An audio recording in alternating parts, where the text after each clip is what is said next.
شروع اللہ کا نام لے کر جو بڑا مہربان نہایت رحم والا ہے۔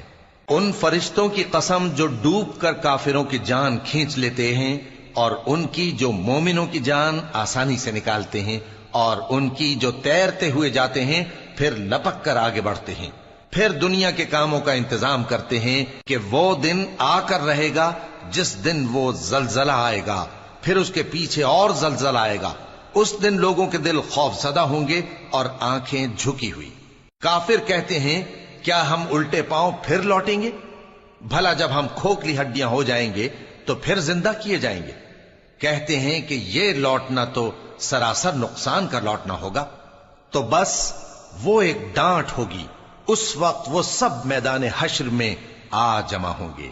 بھلا تم کو موسیٰ کی حکایت پہنچی ہے جب ان کے پروردگار نے ان کو پاک میدان یعنی طویٰ میں پکارا اور حکم دیا کہ فرعون کے پاس جاؤ کہ وہ سرکش ہو رہا ہے، پھر اس سے کہو کہ کیا تو چاہتا ہے کہ پاک ہو جائے اور میں تجھے تیرے پروردگار کا رستہ بتاؤں تاکہ تجھ کو خوف پیدا ہو؟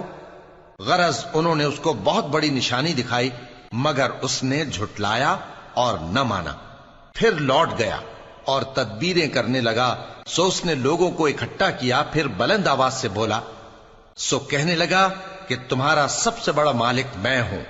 تو اللہ نے اس کو دنیا اور آخرت دونوں کے عذاب میں پکڑ لیا۔ جو شخص اللہ سے ڈر رکھتا ہے اس کے لیے اس قصے میں عبرت ہے۔ بھلا تمہارا بنانا مشکل ہے یا آسمان کا؟ اللہ نے اس کو بنایا، اس کی چھت کو اونچا کیا، پھر اسے برابر کر دیا، اور اسی نے رات تاریک بنائی اور دن کو دھوپ نکالی، اور اس کے بعد زمین کو پھیلا دیا۔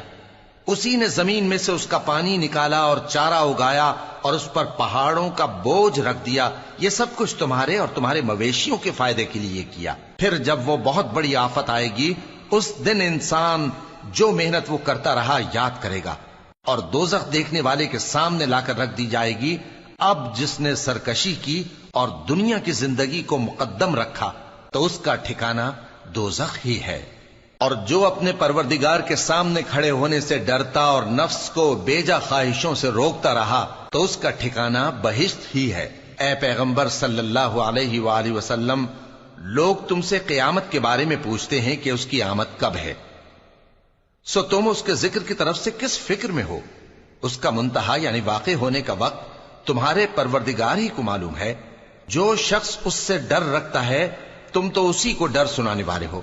جب وہ اس کو دیکھیں گے تو ایسا خیال کریں گے کہ گویا دنیا میں صرف ایک شام یا ایک صبح رہے۔